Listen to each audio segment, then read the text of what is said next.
Hey everyone, welcome back. Today we're diving into something I know a lot of us have experienced at some point. That feeling when you land that new management role. Yeah, it's a mix of woohoo, I got the job, and wait, what do I do now? Totally, like suddenly you're the one everyone's looking to, Hmm. and those first few days or even weeks can feel honestly kind of terrifying. Absolutely. You're stepping into uncharted territory. Everyone feels that way at first, though, right? It's normal. You're not alone. Okay, that's reassuring. But still, where do you even begin?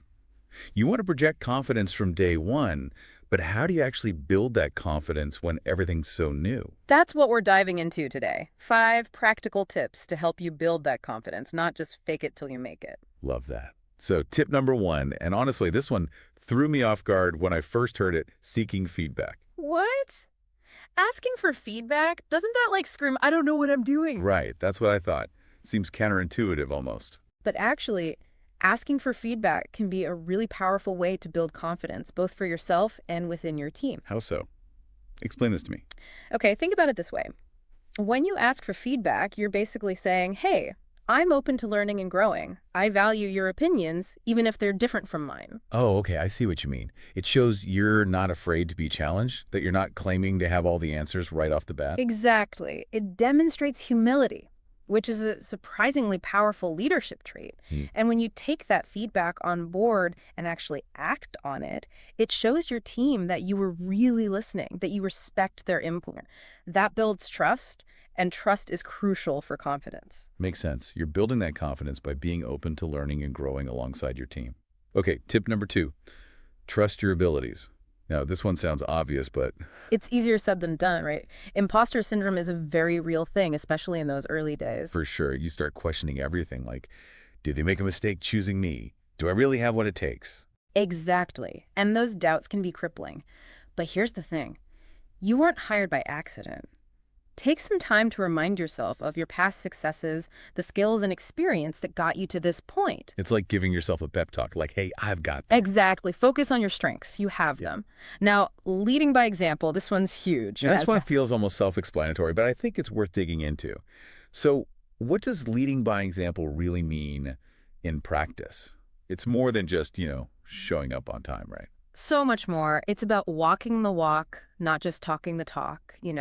It's about embodying the values and behaviors you expect from your team. Okay, so give me some concrete examples. What does that look like in day-to-day work life? Well, like you said, punctuality is a part of it, but it's also about things like taking initiative, being willing to roll up your sleeves and get your hands dirty alongside your team, being decisive even when it's tough. And owning up to your mistakes when you make them. Yes. Which brings us perfectly to our next tip, embracing learning. Because let's face it, you're going to make mistakes. Everyone does, especially in a new role. Yeah, you're bound to trip up at some point. It's inevitable. No. But it's about how you handle it, right? Exactly. Don't beat yourself up about it. Instead, try to see mistakes as learning opportunities. Okay, so how do you actually do that? How do you shift your mindset from, ugh, I messed up, to, okay, valuable lesson learned? Well, first off, don't be afraid to acknowledge the mistake. Pretending it didn't happen helps nobody. Then, analyze it. What went wrong? Why did it go wrong? What can you learn from this experience? So reframing it as a data point, not a personal failing. I like that. Right. And finally, and this might be the most important tip of all when it comes to building confidence as a new manager, communicate clearly. Communication is key in any relationship, but especially in a leadership role, right? Absolutely. When you communicate clearly and effectively, you avoid misunderstandings, prevent unnecessary conflicts, and, most importantly, build trust. So what does clear communication actually look like in a fast-paced work environment? Well, for one, it means being upfront about your expectations. Let your team know what you need from them and when you need it. And be open to hearing their questions and concerns. Exactly. Encourage open dialogue. Make it clear that you value their input, that you're all in this together.